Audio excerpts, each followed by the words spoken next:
have a path yet.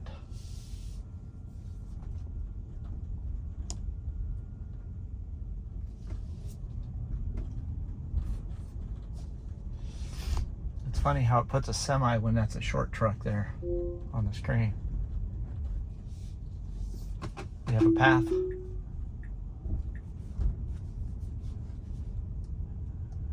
Let's see what happens here.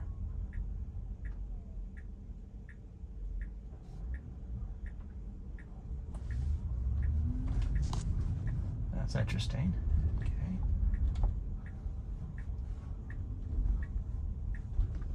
Give a little tug on the wheel there. It's going to make a left turn, it looks like.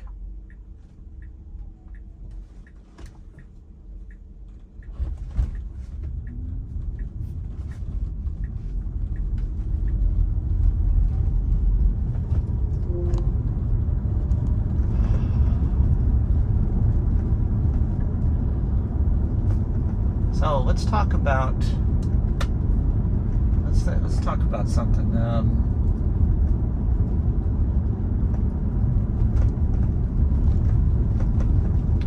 Just give us a second here to get into a relatively safe mode. A little tug on the wheel there.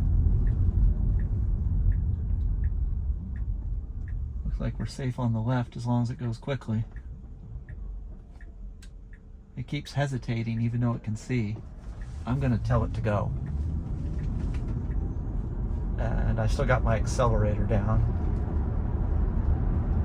I was busy looking left. I might have told me I needed to touch the wheel or something. All right, let's talk about something. Let's talk about charging today. So, I hear a lot of things out there about charging a Tesla or electric cars. Oh, there's not enough infrastructure. You know, there's the chargers don't work, whatever, right? Well, I mean, that's a major dividing line. If you have a Tesla, you have a charging infrastructure that's pretty prolific across all the major highways in the United States that has an uptime of over 99%. I think it's like 99.7%.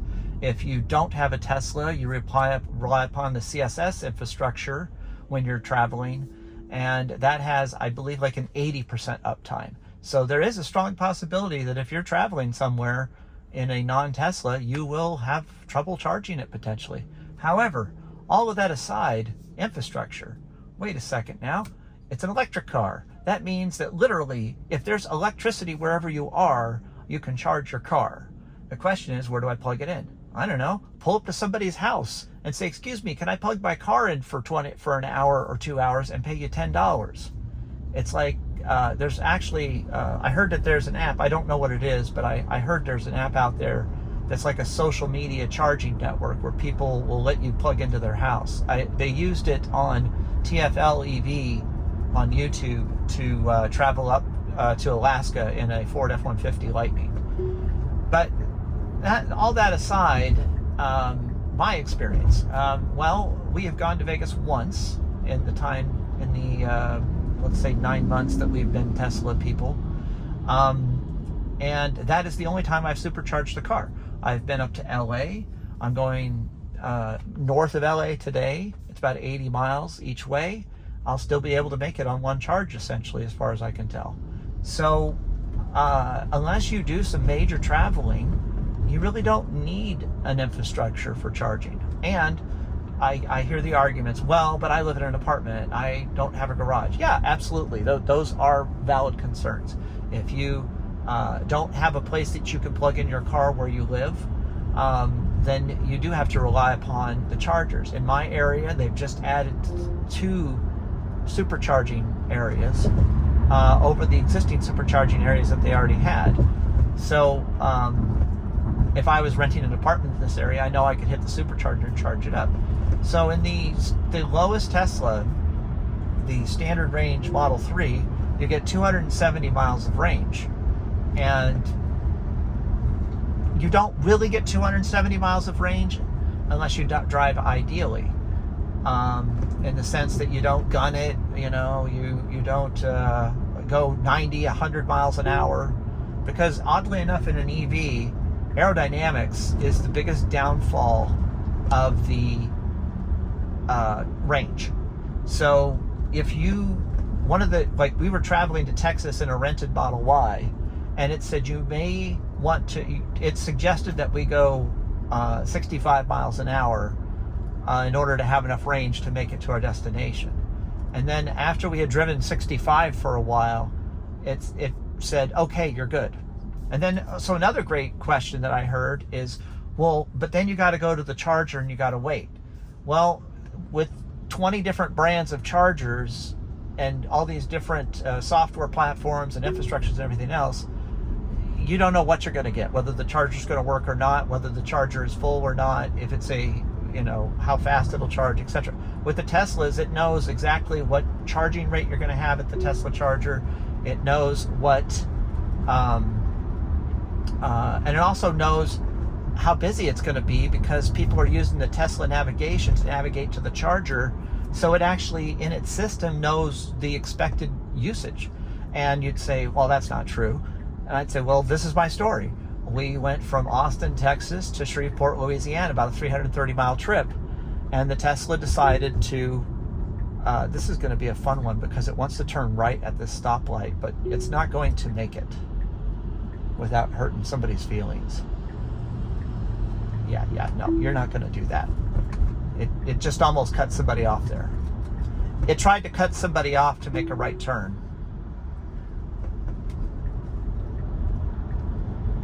So I had to take over. All right, so we were in Texas, and while we were traveling to the charger that it had put in our route plan, a message popped up on the screen. I didn't see this, that my co-pilot did. And he said that it told him that it was going to route to a different charger because the charger that it originally had planned us going to was going to be full at that time. And sure enough, it routed us to a different charger, and we were fine on range and everything. We pulled right in, plugged right in, ate, and left about 15, 20 minutes later. So it's tough because I don't want to sound like I only like Tesla, but man, they do check a lot of boxes and do a lot of things right. And to be fair, the problems like stopping where there is no stop sign, thank God there's nobody behind me, it's nitpicking over the bigger swipes of things like, am I going to have enough range to get where I'm going? And then another argument that I hear is, but when you buy an electric car, you got to replace the battery. Well, there's 10-year-old Teslas that still have 90% of their range. And that's the older battery technologies, not the newer ones that they figured out now that they know more about what to do. And then I saw a study where they said that it's about 1%, so 1 in 100 electric cars needs the battery replaced. And then the warranty for a Tesla is if it drops 70% within 8 years or 100,000 miles, they'll replace it at the minimum. Thanks for watching. Have a nice day. Like and subscribe and comment, please.